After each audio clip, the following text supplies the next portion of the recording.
इस वीडियो के बाद आपके फिजिक्स से रिलेटेड सारे डाउट सॉल्व हो जाएंगे रिलेटेड टू प्लानर कि 2 वीक के अंदर आपको कैसे क्लियर करना है। इस वीडियो में मैं आपको कुछ ऐसी चीजें बताने वाला हूं कि आप लोगों को 2 वीक के अंदर कैसे अपनी फिजिक्स में 180 आउट ऑफ 180 स्कोर करना है। और ये सोचने में बहुत वो लगता है कि पॉसिबल नहीं है, बट आज आपको प्रैक्टिकली मैं दिखाने वाला हूं क्या पॉसिबल है या नहीं, क्योंकि आप लोगों को जब तक कुछ चीज प्रैक्टिकली दिखाई नहीं जाती ना आपको ट्रस्ट नहीं होता। और इसीलिए आप लोग हर साल ड्रॉप पे ड्रॉप लेते हो और फिजिक्स में स्कोर नहीं कर पाते। मैं हर साल हजारों बच्चों को मेंटोर करता हूं related to NEET aspirants and JEE aspirant, और मेरे को यही मिलता है कि बच्चा इतना ज्यादा डिफिकल्टी फेस करता है कि यार अगर सिर्फ मेरा फिजिक्स का अच्छा हो जाए ना तो मैं ना नीट क्रैक करूँ। बट वो हर साल है ना जो ड्रॉप लेता है ना फिजिक्स या केमिस्ट्री के बेसिस पे लेता है कि यार फिजिक्स समझ नहीं आती, न्यूमेरिकल सॉल्व नहीं होते, और मेरा तो डे बाय डे कॉन्फिडेंस ना खत्म होता है। एक न्यूमेरिकल सॉल्व नहीं होता है। फिजिक्स अगर पढ़ लिया, फिजिक्स अगर मैंने पढ़ लिया 11th का खत्म करता हूं तो पीछे का सारा भूलता जाता हूं। ये चीज आपको बहुत ज्यादा फेस होता है और एक हर एक नीट एस्पिरेंट को फेस होता है। तो आज इस वीडियो में आपको सारा कंटेंट दिखाने वाला हूं, विद प्रूफ आपको बताने वाला हूं कि आपको 2 वीक के अंदर ऐसा क्या करना है कि जिसको करने के बाद आप फिजिक्स में 180 आउट ऑफ 180 ला सकते हैं। पहले मैं आपको बताता हूं सबसे इंपॉर्टेंट प्लानर। प्लानर में डिस्कस करूंगा, देन उसके बाद मैं आपको कुछ नोट्स दूंगा। नोट्स देने के बाद आपके लास्ट ईयर पेपर एनालाइज करूंगा, एंड पेपर एनालाइज करने के बाद कुछ एनसीईआरटी से आपको कुछ आपकी रियलिटी दिखाने वाला हूं। जो लोग आप लोग बोलते हैं ना कि यार ये बुक कर लूं, वो बुक कर लूं, ये इंस्टीट्यूट का मॉड्यूल कर लूं, आपको मैं कुछ रियलिटी दिखाने वाला हूं। तो उससे पहले मैं आपको लास्ट ईयर का पेपर एनालाइज कराता हूं ताकि आप लोगों को ट्रस्ट हो कि यार जो भैया बोल रहे हैं ना, जो सुमित भैया बोल रहे हैं ना, सही बोल रहे हैं। पहले मैं आपको एक सुपरफिशियल आइडिया देता हूं कि अगर आप लोग लास्ट ईयर का पेपर एनालाइज करेंगे ना तो उसका जो पैटर्न है ना वो इस टाइप का है कि 45 क्वेश्चन आते हैं। 45 क्वेश्चन में 30 टू 35 क्वेश्चन आपके डायरेक्ट फॉर्मुला बेस्ड होते हैं, और रिमेनिंग 10 क्वेश्चन में से 5 क्वेश्चन ग्राफ होते हैं, 5 क्वेश्चन थ्योरी होते हैं। थ्योरी में कभी वेरी करता है, कभी इंक्रीज होते हैं या फिर डिक्रीज होते हैं। ग्राफ में कभी इंक्रीज होता है, डिक्रीज होते हैं। एंड सेम आपके न्यूमेरिकल डायरेक्ट फॉर्मुला के बेस्ड क्वेश्चन में कभी इंक्रीज होते हैं, डिक्रीज होते हैं। मैं आपको रेंज दे देता हूं, स्पेसिफिक रेंज कि 30 to 35 question direct formula based आते हैं, एंड 5 क्वेश्चन न्यूमेरिकल सॉरी आपके थ्योरी बेस्ड क्वेश्चन आते हैं, एंड रिमेनिंग 5 क्वेश्चन आपके डायरेक्ट ग्राफ्स आते हैं, ग्राफ्स। ठीक है, तो स्टार्ट करते हैं। मैंने इस पेपर को एनालाइज किया और एनालाइज करने के बाद देखो मैंने खुद ने इसमें मार्क किया है, आप लोग काउंट कर लेना। ठीक है, वीडियो थोड़ा लेंथी हो जाएगा अगर मैं काउंट करने बैठा। ये जो मैंने रेड कलर से मार्क किए हुए हैं सारे डायरेक्ट फॉर्मुला बेस्ड क्वेश्चन है, सारे सारे मैं इसके पीडीएफ में डाल दूंगा, मेरे टेलीग्राम चैनल पे डाल दूंगा, आप लोग देख लेना और एनालाइज कर लेना। ये सारे जो रेड कलर से मार्क है सारे डायरेक्ट फॉर्मुला बेस्ड क्वेश्चन है, एंड टोटली आप जिनको काउंट करने बैठेंगे तो 32 के समथिंग क्वेश्चन है।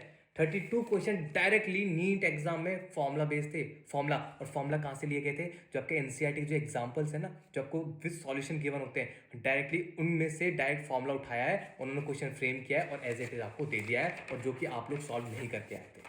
क्यों नहीं करके आए थे? कि भैया हमारी फिजिक्स वीक है, हम कभी नहीं कर पाएंगे, हमसे सिलेक्शन नहीं हो पाएगा जब तक हमारी फिजिक्स स्ट्रांग नहीं होगी। फिजिक्स स्ट्रांग करने की जरूरत ही नहीं है भाई मेरे, एनसीईआरटी फॉलो कर, सब होता है। ये देख सारा सारा आपका है ना, सारा पूरा कंप्लीट आपका थ्योरी बेस्ड वो सॉरी न्यूमेरिकल बेस्ड क्वेश्चन है, मैक्सिमम 32 क्वेश्चन। उसके बाद आपको मैं दिखाता हूँ ग्राफ बेस्ड। आपको बहुत डाउट होता है क्या ग्राफ बेस्ड क्या क्वेश्चन आते हैं? 5 क्वेश्चन देखो दिखाता हूँ, काउंट करना।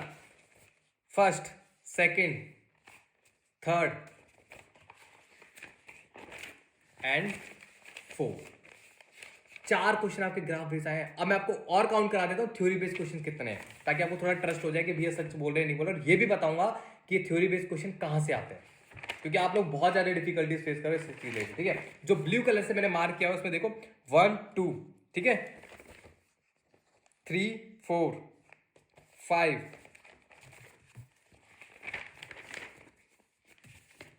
6 7 8 8 क्वेश्चन डायरेक्ट थ्योरी बेस आए। 8 क्वेश्चन डायरेक्ट थ्योरी। और थ्योरी कहां से आए मैं बता देता हूं। आप लोग बहुत बड़ा ब्लंडर करते हैं, आप लोगों को पता ही नहीं होता कि एनसीईआरटी एग्जाम्पलर के नाम से एक बुक होती है जिसको आप लोग फॉलो ही नहीं करते। कोटा में हर एक बच्चे के पास एनसीईआरटी एग्जाम्पलर मिलेगी, वो करता है। और मैं आपको दिखा देता हूं इसमें थ्योरी क्वेश्चन जो आपके असेशन रीजनिंग क्वेश्चन से कहां कहां से बनते हैं। देखो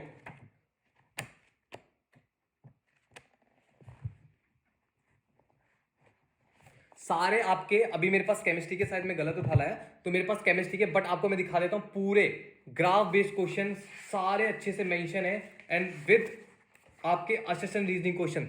एनसीईआरटी एग्जाम्पलर में से ही एग्जामिनर आपके assertion reasoning question, graph questions theory questions बहुत सारे देते हैं, बहुत सारे। इसमें से ही डायरेक्टली एग्जामिनर देता है, इसमें से ही डायरेक्टली देता है एनसीईआरटी एग्जाम्पलर में से। दूसरा मैं आपको एक और डाउट, बहुत सारे डाउट से धीरे धीरे क्लियर कर देता हूँ। आपका डाउट होता है कि भैया आप है ना हमें डायरेक्टली जो आप थ्योरी क्वेश्चन बोल रहे हो ना, कि जैसे मैं आपको दिखा देता हूँ ये क्वेश्चन नंबर 32, क्या भैया डायरेक्ट एनसीईआरटी से? डायरेक्ट एनसीईआरटी से देख दिखा देता हूँ, डायरेक्ट एनसीईआरटी से है नहीं है।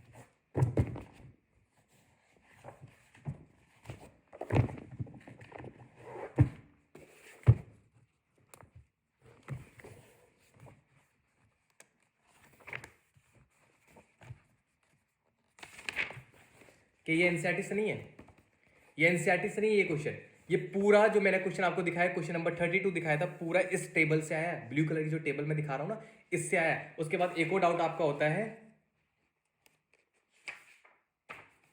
रेंजेस पूछी जाती है, वेवलेंथ पूछी जाती है, बहुत इंपॉर्टेंट। नीट 2021 में भी आया था ये रेंज, ये पूरा ग्राफ, ये टेबल पूरी एज इट इज पूछी गई थी, एज इट इज। और मैं आपको क्लियर कर देता हूं, इसमें पेपर में भी दिखाता हूं।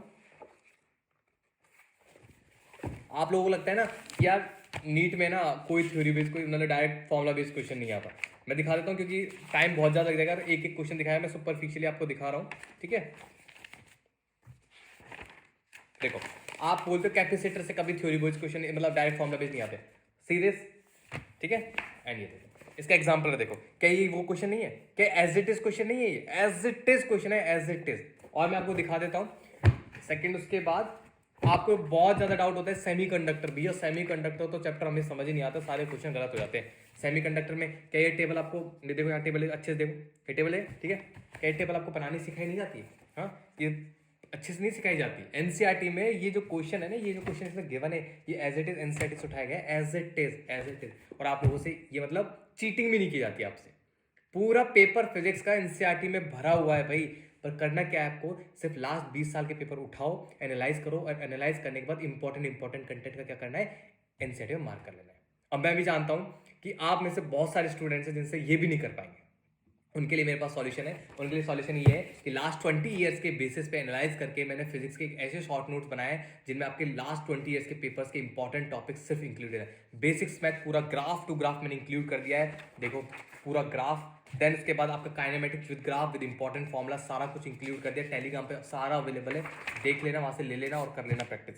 देन उसके बाद आपका काइनेमेटिक्स में कैसे क्वेश्चंस बनते हैं सारा बहुत अच्छे से मेंशन किया हुआ है, सारा बहुत अच्छे से। देन उसके बाद आपका आता है work power energy, work power energy से बहुत सारे क्वेश्चन डायरेक्ट फॉर्मुला बेस्ड आते हैं। ये पूरा मैंने मेंशन किया है कहाँ से फॉर्मुला बेस्ड क्वेश्चन आते हैं विद क्वेश्चंस की क्वेश्चन आपको ये प्रैक्टिस करना है। देन उसके बाद आपका वेक्टर, सारा चैप्टर सारे मैंने मेंशन किए हुए। जाओ भाई टेलीग्राम पे जाओ और ले लो और प्रैक्टिस करना स्टार्ट कर दो, मैंने बहुत हेल्प कर दी है। उसके बाद प्लानर ये रहा, मैंने इससे पहले एक वीडियो बनाई थी, उसमें मैंने प्लानर आपको दे दिया था कि ये प्लानर फॉलो कर लेना। इस प्लानर की इंपॉर्टेंस मैं बता देता हूँ।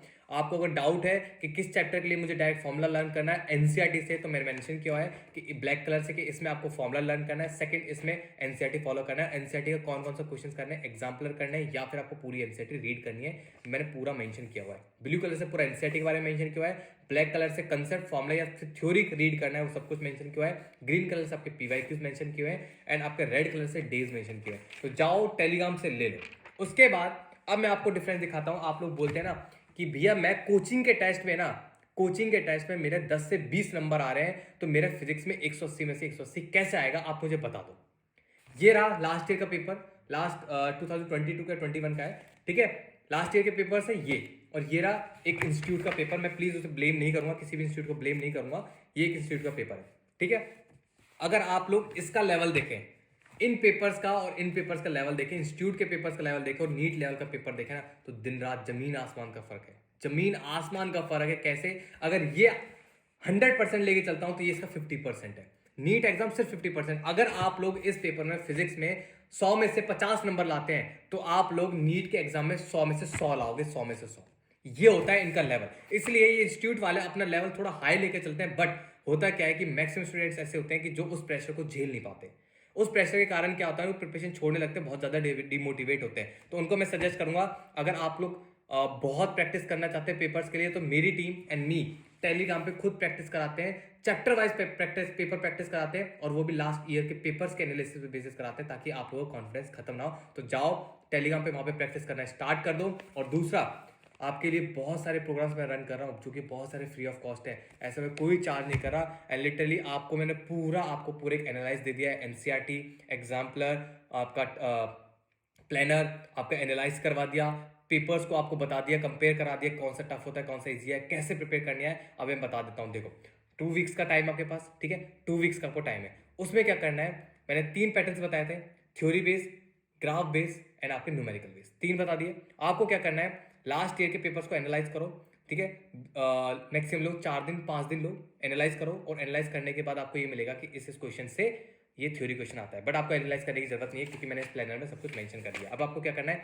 इस प्लानर के अकॉर्डिंग क्या करना है, चैप्टर ओपन करना है। चैप्टर ओपन करने के बाद जिसमें मैं लिखा है एनसीईआरटी एग्जाम्पल, उस एनसीईआरटी एग्जाम्पल को सॉल्व करना है। लाइक मैंने लिखा हुआ है यहाँ पे कि आपको इलेक्ट्रोस्टैटिक्स में एनसीईआरटी के एग्जाम्पल करने हैं, तो आपको क्या करना है, एनसीईआरटी ओपन करनी है। एनसीईआरटी ओपन करने के बाद जितने भी एग्जाम्पल्स हैं उनको देखना है, देखने के बाद उस एग्जाम्पल्स में जो फॉर्मूला गिवन है, मतलब कि जो एग्जाम्पल आप रीड करो उसमें पता लग जाएगा कि ये फॉर्मूला यूज हो रहा है, उस फॉर्मूले को क्या करना है, आपको एक पेज में A4 साइज पेपर लेना, उस पेज में लिख डालना, ठीक है। एक पेज में क्या करोगे, ऐसे कर करके सारे चैप्टर्स के फॉर्मुलेज लिख लोगे। फॉर्मुलेज अगर आप बहुत अच्छा और अच्छा स्कोर करना चाहते हो तो हर एग्जांपल के नीचे, मतलब हर एक फॉर्मुले के नीचे उसके एक सॉल्यूशन, एक क्वेश्चन लिख लेना एज अ प्रैक्टिस, ठीक है।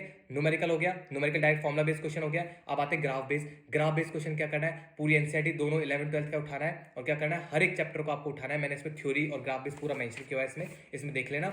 इसमें जब जाओगे तो आपको पता लग जाएगा इस चैप्टर से ग्राफ बेस्ड क्वेश्चन आता है। तो क्या करना है, एक A4 साइज पेपर लेना है, A4 साइज पेपर में चैप्टर का नेम लिखना है और उसके नीचे ग्राफ सारे ड्रॉ कर लेने हैं, ठीक है। ग्राफ सारे आपको पूरे फिजिक्स के सारे चैप्टर्स कैसे रेडी कर लेना है, 2 शीट प्रिपेयर होगी। अब आता है आपका assertion reasoning question, theory wise question. उसके लिए मैंने फिर से एग्जाम्पल प्लानर में गिवन है कि आपको किस चैप्टर में थ्योरी बेस्ड क्वेश्चन पूछे जाते हैं। तो आपको डायरेक्टली एनसीईआरटी में चैप्टर ओपन करना है और उस एनसीईआरटी को ओपन करने के बाद साथ में एनसीईआरटी एग्जाम्पलर ओपन करना है।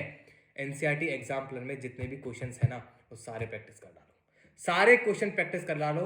वहीं से पूरा नीट का फिजिक्स का पेपर आता है। अगर आप लोग इतना भी कर लोगे ना, 2 हफ्ता मोर देन नफ है, बहुत है 2 हफ्ता। अगर आप इतना भी कर लोगे ना तो आपके फिजिक्स में 180 आउट ऑफ 180 स्कोर कर सकते हो बहुत इजीली।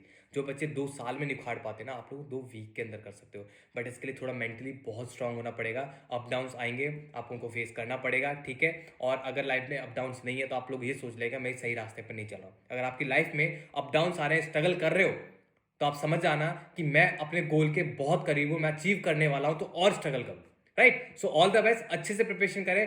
टेलीग्राम पे जाओ, सारा कंटेंट अवेलेबल है, जाओ लो और प्रैक्टिस करो, नीट निकालो। सो ऑल द बेस्ट, अच्छे से प्रिपरेशन करें। एंड अगर ये वीडियो आपके लिए बहुत हेल्पफुल हो तो प्लीज एक अपने उस फ्रेंड को शेयर करना जो इस चीज से रिलेटेड डिफिकल्टी फेस कर रहा हो। So all the best.